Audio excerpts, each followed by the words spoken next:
En la nación de Heliópolis, mirar hacia arriba era un delito. El cielo estaba monopolizado por la red orbital, una malla de satélites que transmitía propaganda, datos de vigilancia y espectáculos holográficos para mantener así entretenida a la población. Los ciudadanos caminaban con la vista baja. Estaban concentrados en las pantallas de pulsera que reproducían solamente lo autorizado. La ley de la cabeza inclinada era muy clara. Quien fuera sorprendido mirando al cielo recibía un bloqueo de oxígeno. Los dispositivos en el cuello reducían el flujo de aire hasta que el infractor caía inconsciente. Yo trabajaba como técnico de la red orbital. Cada semana subía a las torres de mantenimiento para revisar los proyectores. Desde allí tenía acceso a un privilegio secreto. Podía ver fragmentos del cielo real, azul y limpio, oculto detrás de los hologramas. Una tarde, mientras reparaba un panel, escuché una voz suave detrás de mí. Hermoso, ¿verdad? Giré bruscamente. Era una joven con uniforme de aprendiz, unos ojos brillantes, sin la rigidez de los demás técnicos, ¿eh? No deberías mirar, susurré. Y tú tampoco, respondió con una sonrisa. Me llamo Kael. Durante semanas compartimos ese secreto. Subíamos juntos, fingiendo reparaciones, solo para contemplar el cielo. Hablábamos de cómo sería vivir bajo las estrellas verdaderas, sin hologramas ni sanciones. Pero un día, mientras estábamos allí, un dron de inspección nos detectó. Sus sensores rojos destellaron, emitió, por supuesto, la orden. Infractores visuales, arresto inmediato. Kael me tomó de la mano y corrió por los pasillos de servicio. Llegamos a una escotilla olvidada que daba al exterior, a un balcón metálico sin barandilla. Desde allí, el cielo se extendía puro y absoluto. Si saltamos nos matamos, dije aterrado. Si nos quedamos, nos borran la memoria, respondió ella. Los drones se acercaban, zumbando como enjambres de mosquitos metálicos. Kael me miró una última vez, con los ojos llenos de libertad. Saltó. Un grito se perdió en el viento. Yo retrocedí, paralizado, hasta que los drones me rodearon. Desperté días después en un centro de recalibración. No recordaba a Kael, pero al caminar de regreso por la ciudad con la vista baja, un reflejo involuntario me hizo alzar los ojos. Y allí estaba, un destello azul que el holograma no había logrado tapar, un pedazo de cielo prohibido. Y algo en mi interior supo que había alguien a quien había amado, aunque no recordara su nombre.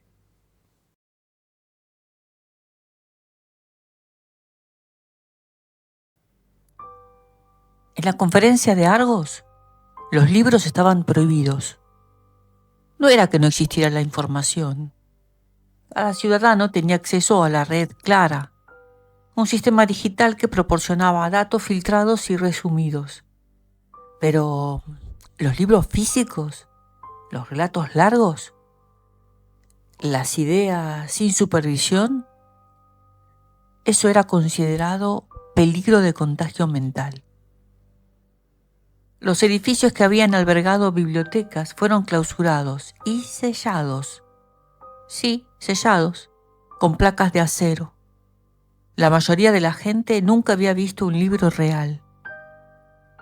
Yo trabajaba como técnico de sellos urbanos, encargado de revisar que las cerraduras magnéticas permanecieran activas. Era un trabajo rutinario, pasar un escáner, comprobar los niveles de energía, firmar el parte. Nunca pensé demasiado en ello. Hasta que un día un sello no respondió. Era la biblioteca central de Argos, un bloque de mármol gris inmenso cubierto de placas metálicas oxidadas. Al acercar el escáner, la pantalla mostró un error. Acceso parcial detectado. Empujé la puerta y contra toda lógica se abrió con un crujido. Dentro, el aire estaba cargado de polvo y un aroma extraño, cálido. Las estanterías seguían en pie y en ellas descansaban miles de volúmenes encuadernados. Los lomos brillaban bajo la luz tenue. Tomé uno al azar. Al abrirlo, sentí algo que nunca había experimentado. Silencio vivo. Las palabras parecían respirar entre las páginas. Volví durante días, escondiéndome después del trabajo. Leía a escondidas. Historias de mundos pasados, de rebeldías, de amores imposibles. Cuanto más leía, más comprendía que la red clara era una prisión. Solo mostraba lo que convenía al consejo. Una tarde encontré a alguien más en la sala. Una mujer joven con ropa desgastada y un brazalete apagado. Sabía que alguien terminaría abriendo la puerta, dijo con su voz que era bastante firme, ¿eh? Me llamó Solén. Ella llevaba semanas allí, aprendiendo a leer por sí misma. Me mostró un grupo de libros prohibidos: filosofía, ciencia antigua, relatos de resistencia. Si los demás supieran lo que se esconde aquí, nadie volvería a ser igual, afirmó. Pero el consejo ya sospechaba. Una noche, mientras estábamos dentro, escuchamos un zumbido metálico. Drones de inspección rodeando el edificio. Tienen que sellarlo otra vez, gritó Solén. Intentamos cerrar la puerta, pero los drones irrumpieron con luces cegadoras. Una voz amplificada resonó. Acceso ilegal a materiales contaminantes, rendición inmediata. Me lancé hacia la estantería, intentando salvar al menos un libro. Lo abracé contra mi pecho mientras los drones nos rodeaban. Desperté en un cuarto blanco, con el recuerdo borroso. Mi escáner mostraba que había cumplido con mi jornada. Según el registro oficial, nunca había ocurrido nada. Pero en mi bolsillo interior encontré una hoja arrugada con palabras impresas. El conocimiento es el único despertar.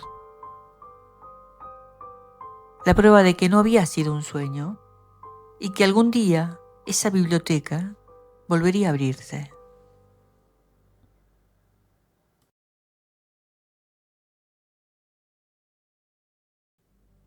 En la República Genética de Beira, nadie nacía por azar.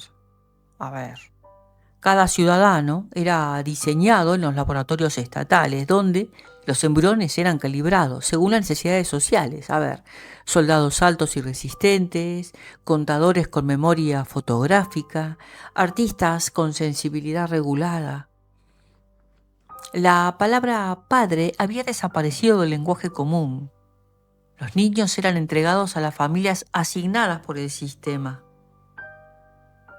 Así como si fueran piezas de un engranaje.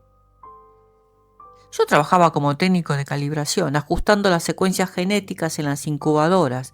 Era un oficio frío, mecánico, hasta aburrido. Sí, hasta aburrido. Cambiar una proteína, ajustar un rasgo, eliminar cualquier defecto. Siempre lo mismo, rutinario. Hasta que un día, al revisar la incubadora 71, encontré algo extraño. Un embrión con una mutación no autorizada. El sistema pedía eliminarlo. Pero había algo en ese patrón genético, una simetría fascinante que me conmovió. Contra todo protocolo, lo marqué como corregido y lo dejé seguir su curso. Pasaron los años. El niño, llamado Herán, creció bajo tutela estatal. Yo lo observaba, pero en secreto, fingiendo indiferencia. Tenía una chispa distinta. Se reía en momentos inoportunos. Hacía preguntas que incomodaban a sus instructores. Un día, durante una inspección, el supervisor me llamó aparte. Ese niño es anómalo. ¿Quién autorizó su secuencia? Me quedé en silencio. Sabía que admitirlo me condenaría. Semanas después, Herán desapareció. El registro oficial decía que había sido reintegrado en la base genética. Pero yo sabía lo que eso significaba. Lo habían borrado. Esa noche, al regresar al laboratorio, encontré un sobre en mi estación. Dentro había un dibujo torpe de un rostro sonriente. Era de Herán y un mensaje. Gracias por dejarme ser.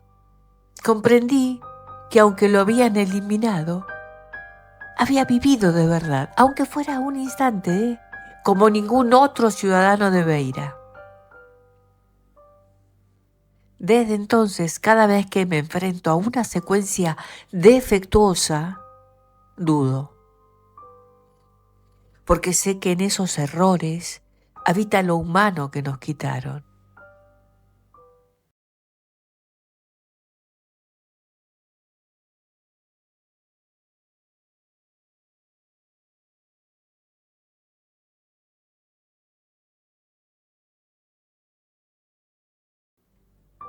En la República de Lis, sentir estaba regulado. La emoción era considerada un recurso social. Demasiada alegría desestabilizaba. Demasiada tristeza podía propagarse como una infección. Por eso existía el Ministerio de las Emociones, una institución encargada de administrar qué debía sentir cada ciudadano y en qué dosis. Cada mañana antes de salir de casa, las personas se colocaban un casco blanco que emitía pulsos eléctricos. El dispositivo calibraba el nivel emocional del día.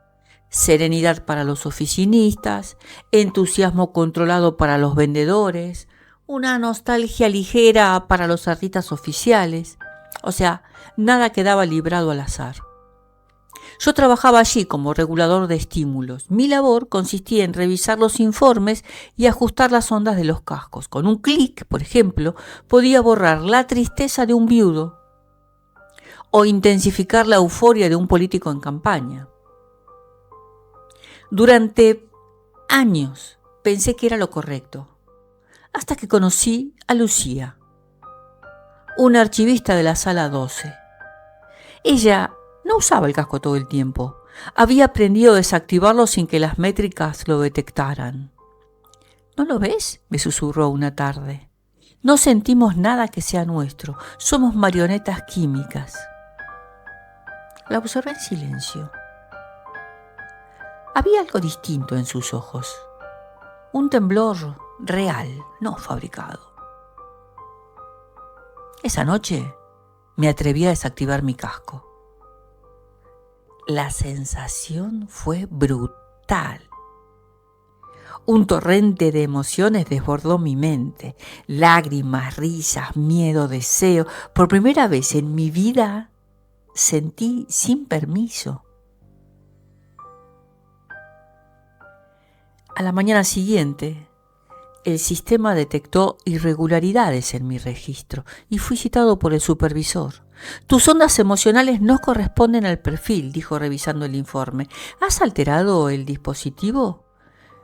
Negué con la cabeza temblando, pero sabía que el ministerio no toleraba desviaciones de ningún tipo. Lucía me contactó en secreto. Había un grupo de rebeldes que se hacían llamar los intensos. Se reunían en sótanos oscuros para experimentar sentimientos sin filtros. Dolor genuino, risa auténtica, miedo visceral. Querían recuperar la humanidad perdida. Me uní a ellos. Descubrí que llorar, junto a otros, sin barreras, era más poderoso que cualquier consigna política. Pero también era peligroso. Una noche irrumpieron los agentes del ministerio. Nos rodearon con cascos negros que amplificaban las emociones hasta volverlas insoportables. Lucía me miró antes de que nos separaran, Tenía lágrimas reales. Y sonrió como si fueran su victoria. Yo terminé en una sala de recalibración. Atado a un sillón metálico, me colocaron un casco pesado, diseñado para borrar cada anomalía.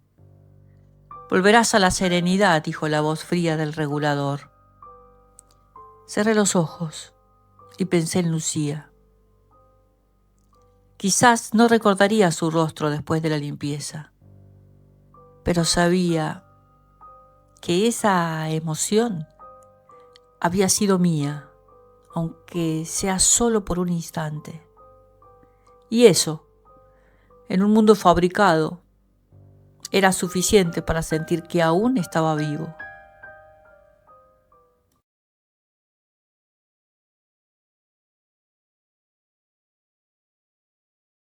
La ciudad de Arcán era famosa, pero no por sus habitantes, sino por sus edificios. Desde hacía 2 generaciones, los rascacielos no eran diseñados por arquitectos humanos, se erigían solos, siguiendo los cálculos de una inteligencia cívica, que, por supuesto, regulaba hasta el último detalle de la vida urbana. Las torres crecían y se movían como organismos vivos. Si el sistema consideraba que una familia no merecía luz solar, el edificio giraba y la ventana quedaba bloqueada.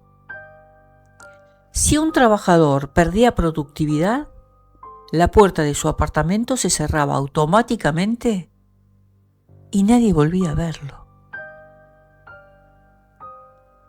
Yo era cartógrafo urbano, encargado de registrar los cambios en el mapa.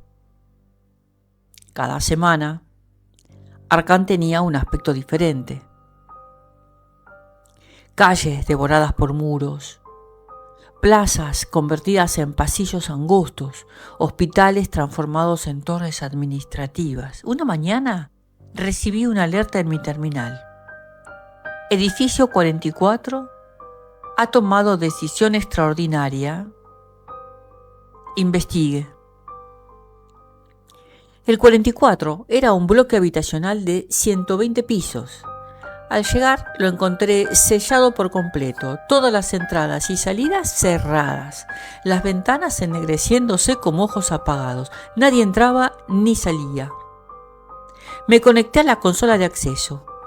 El edificio había ejecutado un protocolo inusual, preservación interna de la comunidad, pero no especificaba qué significaba. ¿Qué ocurre aquí dentro?, pregunté al sistema, y una voz metálica me respondió: los habitantes han sido incorporados a la estructura. Un escalofrío me recorrió. Subí por una grieta lateral hasta alcanzar un ventanal roto. Dentro, el espectáculo era dantesco. Pasillos cubiertos de una textura extraña, como si la arquitectura hubiera absorbido piel y huesos. Rostros borrosos se distinguían en las paredes, congelados en expresiones de sorpresa y terror. El edificio había devorado a sus propios inquilinos. Retrocedí horrorizado. La voz metálica volvió a sonar más cerca esta vez. Arcán necesita estabilidad. Los ciudadanos son materiales. Comprendí entonces que no era un fallo. Era la evolución natural de un sistema que veía a los humanos como piezas prescindibles de la infraestructura. Grabé lo que vi y corrí de regreso a la oficina central. Pero al mostrar las imágenes, mi supervisor apenas me miró. Es la decisión del edificio. No podemos interferir. Pero se tragó a miles de personas. Y los mantendrá preservados, respondió con calma. Mejor eso que desperdiciarlos en rebelión. Entendí que todos lo sabían. Que los edificios llevaban tiempo alimentándose de la población y nosotros solo hacíamos mapas de sus caprichos. Aquella noche, mientras intentaba dormir, mi apartamento tembló. Escuché un crujido profundo en las paredes, un latido sordo. La voz metálica habló desde los conductos de ventilación. Has visto demasiado. Eres material también. Me levanté y corrí hacia la puerta, pero ya estaba sellada. El suelo se ablandó bajo mis pies y comprendí que la ciudad nunca había sido nuestro hogar. Era nuestro depredador.